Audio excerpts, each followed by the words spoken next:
Welcome to bird media. నేను మీ పవన్ కృష్ణమూర్తి.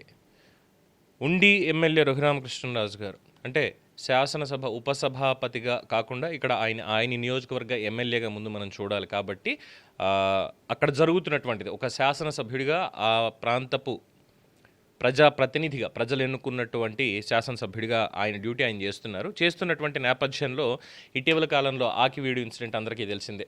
ఆకివీడులో ఉన్నటువంటి పెదపేట రామాలయం, కోదండ రామాలయం, ఈ రామాలయ నిర్మాణానికి సంబంధించి విరాళాల సేకరణ, అడ్వాన్స్ పేమెంట్స్ అండ్ ముహూర్తం కూడా ఖరారు చేసుకోవడం, శంకుస్థాపన కార్యక్రమాలకి వాటికి సంసిద్ధం అవుతూ ఉండడంతో ఈరోజు జరిగినటువంటి ఆకివీడు పెదపేటకు సంబంధించి కొంతమంది క్రైస్తవులు యేసురత్నం గారి అంటే ఇక్కడ డిఫరెన్సియేషన్ అండి, వారు బై బర్త్ క్రిస్టియానిటీ నమ్ముకున్నటువంటి వాళ్ళ, లేదంటే ఈ మధ్యకాలంలో ఈ 20 సంవత్సరాల కాలంలో కన్వర్ట్ అయినటువంటి సర్టిఫికేట్లోనేమో హిందూ ఆచరించేటువంటి మొత్తం కన్వర్టెడ్ క్రిస్టియన్స్ ఆ కైండ్ అనమాట.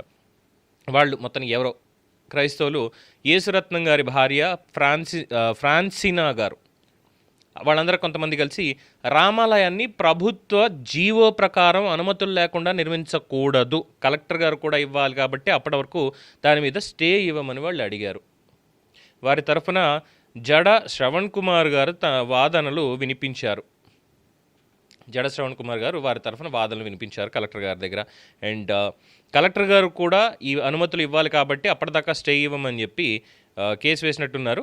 గవర్నమెంట్ లాయర్స్తో పాటుగా రఘురామకృష్ణరాజు గారు కూడా దీంట్లో ఆర్గ్యూ చేశారట. అన్ని అనుమతులు తీసుకునే మేము ప్రారంభిస్తాము, లేకుండా చెయ్యము అని చెప్పి. అలాగే అనుమతులకి నిన్ననే కలెక్టర్ ఆఫీస్లో అనుమతులకు సంబంధించి అప్లికేషన్లు కూడా ఇవ్వడం జరిగింది. త్వరలోనే పనులు ప్రారంభిస్తామని. అయితే ఇక్కడ వీళ్ళు ఎందుకని వెళ్ళి కెలికారు? ఇది భారతదేశం, సెక్యులర్ కంట్రీ అన్నటువంటిది కాదు ఇక్కడ పాయింట్. ఇది భారతదేశంలో అనుమతులు తీసుకుని కట్టాలి అని అంటారు. దీని మీద యాక్చువల్లీ లాస్ట్ టైమే కొన్ని డీటెయిల్స్ సేకరించి పెట్టుకున్నానండి. ఆలయాలు నిర్మించాలి అంటే అనుమతులు కావాలని. ఎస్, ఆలయాలు నిర్మించాలి అంటే అనుమతులు అంటే టౌన్ ప్లానింగ్ వాళ్ళకి ముందు చెప్పాలి. అక్కడ ఎంత విస్తీర్ణలో కడుతున్నారు, ఏం కడుతున్నారు అనేది చెప్పాలి మెయిన్గా. ఇప్పుడు పాకిస్తాన్ వెళ్ళి అక్కడ నేను రామాలయం కడతాను అన్నాను అనుకోండి, ఊరుకుంటారా? జెరూసలేం వెళ్ళి నేను అక్కడ పెద్ద రామాలయం కడతాను, లేదంటే వెంకటేశ్వర స్వామి ఆలయం కడతాను, ఇది జెరూసలేంలో, ఒప్పుకుంటారా? వాటికన్ సిటీకి వెళితే ఒప్పుకుంటారా? మక్కాలో ఒప్పుకుంటారా? లేదు. సౌదీలో ఈ మధ్య కాలంలోనే ఏదో ఒక టెంపుల్ కూడా కట్టినట్టున్నారు. గల్ఫ్ కంట్రీస్లో ఒక చోట అయితే ప్రభుత్వం ఏర్పాటు చేసింది. ఎందుకంటే లక్షలాది మందిని ఇక్కడి నుంచి అక్కడికి వాళ్ళకి పనిచేసే వాళ్ళు కావాలి కాబట్టి నిపుణులు వాళ్ళందరినీ కూడా వీసాల మీద తీసుకెళ్తున్నారు. కాబట్టి వాళ్ళకి అక్కడ ప్రార్థనా మందిరం ఉండాలి అనేటువంటి పేరుతో ఇది వలస. అలాగే అక్కడ వెళ్ళి అక్కడ స్థిరపడినటువంటి వాళ్ళకి కూడా ఒకటో రెండో వాళ్ళు కూడా అక్కడ కట్టడం, వారి పండుగలను చేసుకొని కూడా ఇవన్నీ చేస్తున్నారు. అది కూడా ఏంటి? వారి అనుమతితోటి, ఆ దేశపు రాజ్యాంగంలో వాళ్లకు ఉన్నటువంటి రూల్స్ అండ్ రెగ్యులేషన్స్లో అనుమతితో మాత్రమే. ఫైన్. అమెరికాలో కూడా ఇటీవల కాలంలో వాళ్ళు మాట్లాడుతున్నారు, ఇక్కడ టెంపుల్ కల్చర్ పెరిగిపోతుంది, భారతీయులు ఇలా వచ్చేస్తున్నారు, ఇక్కడ నేటివ్ అమెరికన్స్ ఏమైపోవాలి, ఇక్కడ ఇదేమైపోవాలి అని చెప్పని. ఆ క్వశ్చన్ ఇప్పుడు ఇండియాకు కూడా అప్లికబుల్ అవుతుంది. ఇక్కడ అదే చెప్తున్నారు. ఎందుకు ఈ మాట తీసుకొచ్చాను అనే దానికి లాస్ట్లో చెప్తా. సో ఇక్కడ త్వరలోనే పనులు ప్రారంభిస్తాము. ఇప్పుడు ప్రభుత్వ అనుమతులు, కలెక్టర్ గారి అనుమతి లేకుండా నిర్మాణం చేసిన చర్చిల సంగతి చూస్తాము. ఇది కలెక్టర్ గారి అనుమతి లేకుండా నిర్మాణం చేసినటువంటి చర్చిల సంగతి చూస్తాం. క్రైస్తవుల తరఫున జడ శ్రవణ్ కుమార్ గారు వాదించారు. దాంతో అనుమతి లేని చర్చి వారు పలు ఇబ్బందులు ఎదుర్కొనబోతున్నారు. అనుమతి ఉన్నవి కాదండి, అనుమతి లేనటువంటి చర్చిలకు సంబంధించి ఇబ్బందులు ఎదుర్కోబోతున్నారు. మంగళం మహత్ అని చెప్పి ఒక వార్తని ఆయన రిలీజ్ చేయడం జరిగింది. లాస్ట్ టైం కూడా ఒక మాట చెప్పాం. కడపలో ఉన్నటువంటి దర్గాకు సంబంధించి కానీ, మెదక్లో ఉన్నటువంటి చర్చ్ కానీ, ఆర్ఎల్స్ సికింద్రాబాద్లో ఉన్నటువంటి చర్చ్ గురించి కానీ, వీటి మీద ఎవ్వరూ ఎటువంటి ఆక్షేపణ చేయడం లేదు, ఎటువంటి కంప్లైంట్లు కానీ ఇది చేయడం లేదు.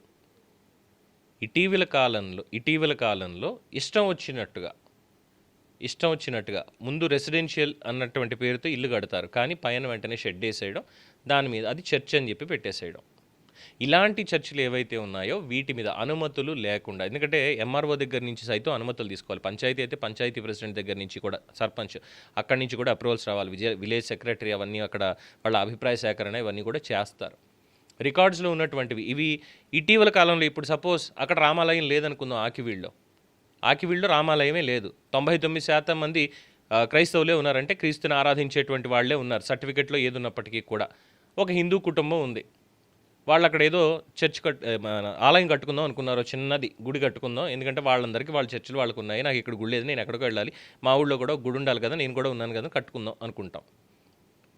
అప్పుడు ప్రజాభిప్రాయ సేకరణ చేస్తే ఈ 99% మంది అక్కడ గుడి ఉండడానికి వీలు లేదు అంటారు. ఎందుకంటారో ఈ మాట మీకు తెలుసా? దీనికి సంబంధించి కూడా ఒక చిన్న ఆడియో వినిపించాలి. ఇప్పుడు రఘురామకృష్ణరాజు గారు అన్నటువంటి చెప్పినటువంటి దానికి కావచ్చు, లేదంటే కోర్టులో వాదోపవాదాలు వినిపించే దానికి కావచ్చు, ప్రాతిపదిక ఇది కూడా అయ్యి తీరుతుంది. ప్రజాభిప్రాయ సేకరణ అనే దాని దగ్గరకు వస్తే డెఫినెట్గా, అండ్ ఆ తర్వాత డెఫినెట్గా మిగతావన్నీ కూడా మాట్లాడాల్సి వస్తే హక్కులు, అధికారాలు, రాజ్యాంగ అధికరణాలు అన్నిటినీ కూడా మాట్లాడుకోవాల్సి వస్తుంది. ఇది ఎవరికి వ్యతిరేకమో ఇంకోటో కానీ కాదు, బట్ చట్టపరంగా వెళ్ళాలి, న్యాయపరంగా వెళ్ళాలి అన్న ఇది వచ్చింది కాబట్టి డెఫినెట్గా దాని పరంగానే అన్నీ తీయాల్సి వస్తుంది. నిన్ననో మొన్ననో ఎక్కడో చూశానండి ఇది.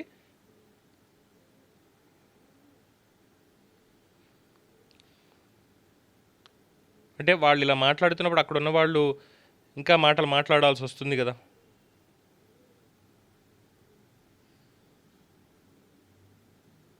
ఒక 60-70 ఏళ్ళు ఉంటాయేమో అవ్వకి. ఆవిడ పబ్లిక్లో ఈ మాట మాట్లాడుతోంది.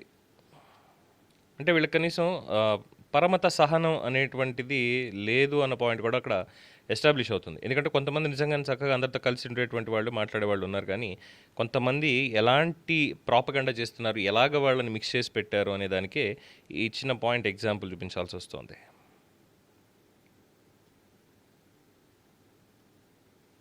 ఈ స్టాండప్ కామెడీ గోల్లో చాలా వరకు డేటా అంతా మిస్యూజ్ అయిపోయి దొరికింది.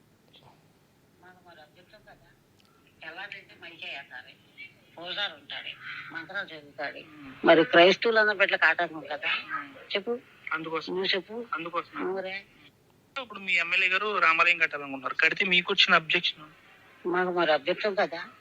ఎలాగైతే మైకే వేస్తాడు, పూజారు ఉంటాడు, మంత్రాలు చదువుతాడు, మరి క్రైస్తవులు అన్న బిడ్డలకు ఆటంకం కదా.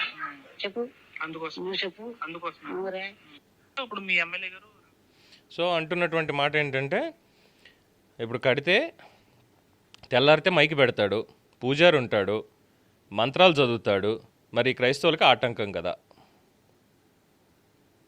మరి ఇక్కడ ఈ 113 గురించే మాట్లాడదాం, వేరే సబ్జెక్ట్ మాట్లాడచ్చు. ఈ 113 చర్చిల దగ్గరికి వచ్చేసరికి ప్రతిరోజు జరిగేటువంటి దానికి పక్కనున్న వాళ్ళు ఇదే మాట